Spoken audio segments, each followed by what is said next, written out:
Hi everybody, welcome back to the Do You Study Abroad podcast, or the AbroadCast.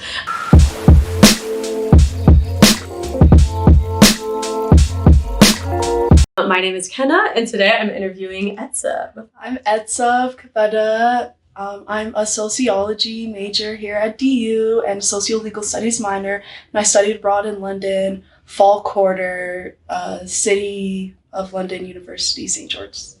Yes. So I feel like there's a couple things we kind of wanted to talk about. I feel like Etsub is such a great person to interview, and I feel like she has so many good insights. But I think one thing that kind of stuck out to me about the way you would talk about your study abroad experience is sort of like adjusting to the culture of London.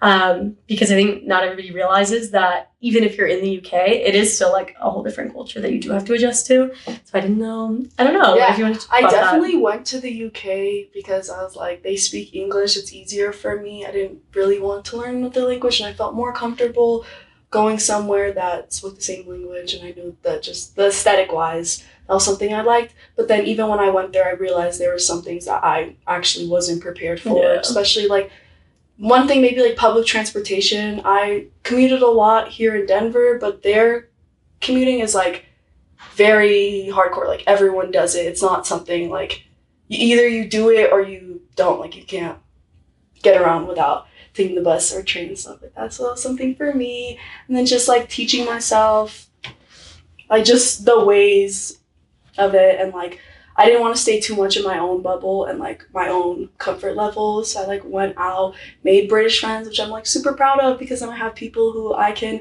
maybe visit when I'm back in London. And then like it's just so nice to like get there, like explore the city with them too. They show me the different things, and that was something that I did. Yeah. How do you feel like you made local friends? It was usually through classes, and honestly, one of my closest friends, how I met her was pretty random. I saw her on the train. I asked her if she was going to the same boat ball that we were going to that my school was hosting. She was like, I am. And then after that, we got each other's socials and stuff. Then I was leaving with a different group of friends. And then I saw her again. And then after that, we just had a lot in common. And I was like, we should hang out. We should do something. And I like took the initiative to like text her. And then we met up on campus and stuff like that. And it was nice. And then girls from my classes too. And just obviously nightlife and all that stuff, and making friends through there, and just putting myself out there to like meet the British people. Not all of them are like white British, but just of course they're British. So I'm like, I take you guys seriously. I want to like almost learn from you guys and like show me around your city. No, totally. I feel like that has been one of the common themes like throughout these interviews is I feel like what really makes your experience is like how willing you are to put yourself out there. And like it is kind of scary to just start a conversation with a stranger and put yourself out there, be it in like another language or in English. It's like that's kind of scary regardless. So I feel like I would just respect that a lot. And I think it does show when people talk about like the kinds of connections that they made abroad. That's such a cool way to do it. I can imagine it's a lot harder going somewhere where it's a different language and total different like cultural barriers and all that stuff. But even in the UK, I just knew like I have it easier than other people could. So like put yourself out there, girl. They speak the same language as you.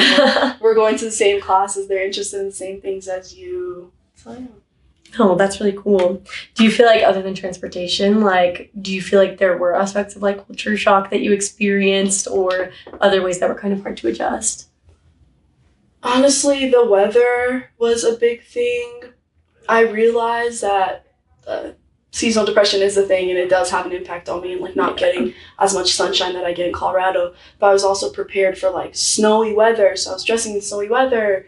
And honestly, the fashion style and aesthetic and how like put together people are in London, and just the style of that, where in Colorado I'm more comfortable going out in sweats and stuff, and that is still a thing. I was still comfortable. Like it's not, I would be myself. I never was like insecure about that, but it was just like, this makes me want to like present myself better, since everyone I see is presenting themselves this way. It's like motivating me. And then like the fashion style, learning through there, and it was just a culture shock to see like so many people of different age groups, genders, cultures, races, ethnicities, all that stuff, like pretty much like authentically being themselves. So it made me so much more comfortable to be myself. And then I feel like I brought that back to Colorado too, just like the vibe, little style inspo too. I don't know if that is culture shock, but that was a little bit to me. I was like, whoa, like everyone is like dressed to the tens, dressed to the nines. Like I gotta show up for myself too. Like, if you're watching on video, you probably already noticed that there's this awesome art piece behind me on the whiteboard that one of our study abroad peer advisors, Corinne, did for the podcast. She's an incredible artist, and everybody should go follow her at Echoes of Culture on Instagram. I just wanted to take one moment to shout her out. I feel like another thing that stuck out to me about your study abroad experience is how much you solo traveled. I always tell people in the office, being a study abroad peer advisor, that at the end of the day, your experience is going to be what you make of it. And then you just can't really rely on other people, I don't know, to kind of live out your study abroad experience. And I feel I don't know, you very much, I feel embodied that. Yeah, that is so true. I met a group of people who went to the University of Denver, and I love them so dearly, and we traveled together once, but we were still getting to know each other, and it was different too, because it's this isn't our almost first time meeting. We have something that connects us, so it's we were already comfortable and stuff, and then I don't know, boundaries and stuff weren't set, so most of the time that I was traveling with other people, it was I wanted so much more, and it was just it was harder to express that to them. So I just took it upon myself to be hey, I want to go here. Should I ask someone if they want to go? And then I was just what if I try to go alone? And then I searched on TikTok and solo travel and stuff, and searched up places and hostels and all that stuff.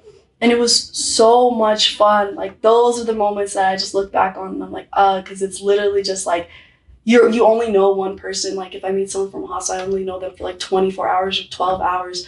But we just spent the day together, and we're talking to each other about what we want in life, who they are, and different age groups and everything. And it's it's a different connection. That's something that I like, and meeting people through that, because obviously it's temporary, but it just feels so amazing. It's wow, I just got to meet this person, even though it's over, I still have a once in a lifetime experience. And I feel that is what solo traveling is all about, and just exploring that and romanticizing it. Because then if there are some times that if I wanted to just sleep in and do that, it's harder when I'm going with a group, because we all have standards for ourselves. But if it's just myself, I can't, it's just me, I can choose what I want to do. So I just felt very free, and I'm a spontaneous person, and I like that kind of stuff. And freedom is a big thing to me. So solo traveling was so much fun, just going, doing what I want to, making my own itinerary, exploring little places that I want to. And just, No, I'm a huge fan of solo traveling, because it is kind of that,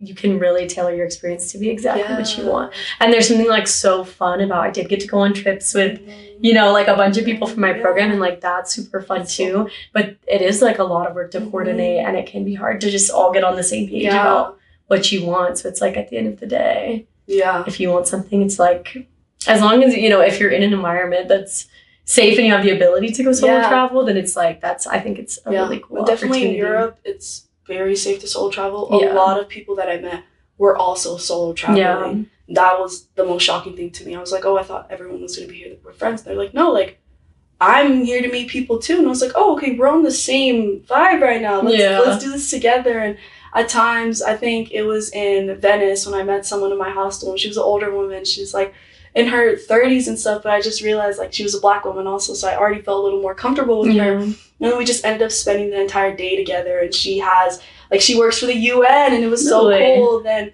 a nuclear scientist intern for the UN, so it's good for her. Wow. And just hearing that and hearing her experience on that, and she gave me some advice too on school and all that stuff, and putting myself in those places. And her main thing was don't be afraid to be seen, take up as much space as you want, do what you need to. And I was just that is so true. I don't think I would have gotten that experience or advice if I didn't go alone, if I didn't put myself out there. And I was so scared. I almost canceled my trip to Italy, and I was calling my dad crying, I don't want to go, I have no friends, what am I doing? I don't have enough time in London, why am I doing this? All that stuff. And he was go, if you're not going for yourself, go for me, I want to visit Venice, go for me, please, you have to go. Sweet. And I ended up having the most amazing time, and everything was just perfect, and it was just almost everything aligned perfectly for me, and it just worked out so great. So no, that is so beautiful. Were there any moments where things weren't really working out very great traveling, just in terms of Yeah, I missed a flight, 2 flights. I mean, you know, because you visited in London, we're friends. So I missed 2 flights to Paris. Had to take an overnight bus to Paris, and that was like a daunting experience. Honestly, like traumatic, just like to watch. Going through that and all that stuff. Again, my dad was such like a rock in my life at that point, and he was calling me. He was like, who else can say they missed 2 flights to London from Paris? And I was like, that's one way to think about it. And in the moment, I was like, this is not funny. But I can look back on that and laugh and be like, I took an overnight bus. I missed 2 flights. Like, I'm so crazy for doing that. And just and you still made it to lunch the next day. I still made it. And I saw you guys like, hey. It was nice. And then also, like, on my overnight bus, I met this, like, amazing woman. And we were talking. She was giving me advice, too. And I was like, I don't think I would have met you or, like, got this, like, words of wisdom from you if I didn't do this. So, like, everything works out for a reason. But, like, mistakes were made. And I was so disappointed in myself and beating myself up about it. But now I can look back on it and be like, it had to happen. Yeah. Like, I couldn't have just, like, perfect trip. Like, that would have been insane. Yeah. It's also very human. I feel like I always have to tell myself that on trips, too. Like, something will always go wrong. Even when we were visiting you in London, like, our first hostel had bed bugs. Yeah. Well, okay, like, something is always going to go wrong. Yeah. And I don't know. I think that's part of traveling is sometimes you just have to, like, roll with the punches. And I feel like you're, like, a very adaptable person. And, like, your outlook on, I don't know, the fact that you did miss 2 flights, but you, like, you wanted to see Paris. You knew what you wanted, so you made it. Like, I feel like that's cool. And that is one of the nice things about, I'd say, like, Europe, too. I feel like it is sometimes there are so many different ways to travel around that does make it kind of easy. Exactly. So I don't know. I feel like it is a good story.